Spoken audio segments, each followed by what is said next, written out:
جس میں نبی کریم صلی اللہ علیہ وسلم نے قیامت کی کچھ نشانیاں، جن کو میں علامات الصغریٰ سے تعبیر کر رہا تھا، بیان کی ہیں، جن میں ایک علم کا اڑ جانا، دوسرا بکثرت زلزلوں کا آنا، تیسرا زمانے کا ایک دوسرے سے قریب ہو جانا، اور چوتھا فتنوں کا ظہور۔ تو آج آپ دیکھیں کہ فتنے کتنی تیزی کے ساتھ ظاہر ہو رہے ہیں ہر شعبے میں۔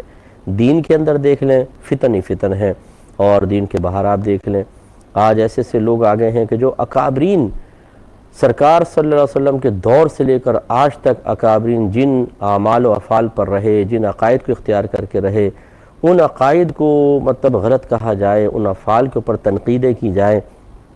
آج آزادی ہے جی، جو بولنا چاہے۔ میرے آقا صلی اللہ علیہ وسلم کی اس حدیث پاک کی روشنی میں بالکل اس حدیث کی عملی شکل دیکھنی ہے تو ان فتن کو ملاحظہ کریں، انسان کی عقل حیران رہ جاتی ہے۔ اور پھر سرکار نے ایک اور نشانی بیان فرمائی، اور بالکل حق نشانی ہے، فرمایا کہ حرج زیادہ ہوگا، اور وہ صرف قتل ہے۔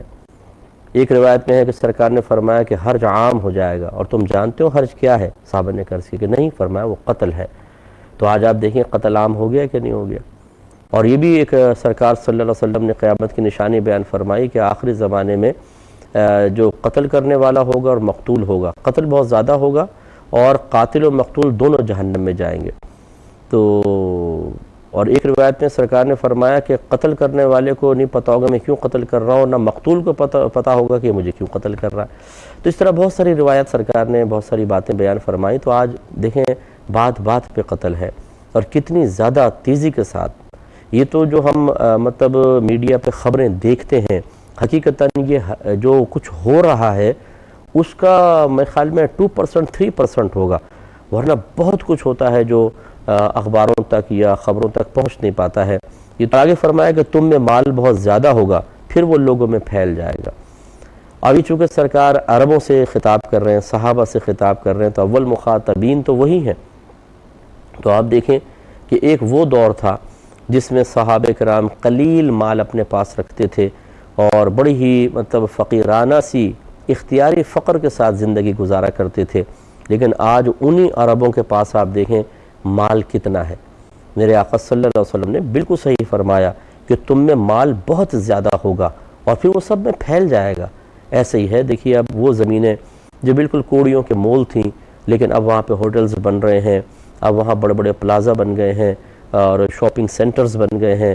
وہ مطلب جو عرب لوگ ہیں، اسی طرح حرمین طیبین میں جو عرب ہیں، ان کو آپ دیکھیں کہ پیسے کی فراوانی کوئی انتہائی نہیں ہے، اتنا پیسہ پھر پیٹرول وغیرہ نکل آیا، تو اس کی وجہ سے تو بالکل میرے آقا صلی اللہ علیہ وسلم نے زبردست بشارت دی کہ تمہارے پاس مال بہت زیادہ ہوگا، اور پھر وہ لوگوں میں پھیل جائے گا۔ اور ایسی ہو رہا ہے کہ آج آپ دیکھیں بہت سے لوگ UAE کی ریاستوں میں جاب وغیرہ کے سلسلے میں گئے ہوئے ہیں۔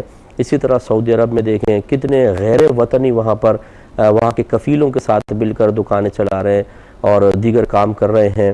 پھر حج کے جو مطلب ایجنٹ حضرات ہیں جو حج وغیرہ کے قافلے لے کر جاتے ہیں، جو ٹریول ایجنسی والے ہیں، یہ لوگ تو ان کو اللہ نے مال دیا، اور کیسا وہ لوگوں کے اندر پھیل رہا ہے، پوری دنیا کے اندر جا رہا ہے مال۔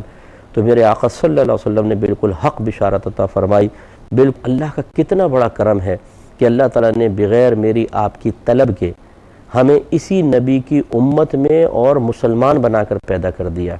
کتنی بڑی بات ہے، ہمارے لیے کس قدر فخر کی بات ہے کہ ہم اس نبی کے امتی ہیں جو قیامت تک کی خبریں دے رہا ہے، اور اللہ کا سب سے محبوب ترین نبی ہے، محبوب ترین بندے ہیں، اور سب سے افضل ترین اللہ تعالیٰ کے بعد مخلوق میں پورے عالم میں سب سے افضل ترین شخصیت میرے آقا صلی اللہ علیہ وسلم کی ہے، اور ہمارا ان سے تعلق ہے، ہم مسلمان سرکار کو ماننے والے۔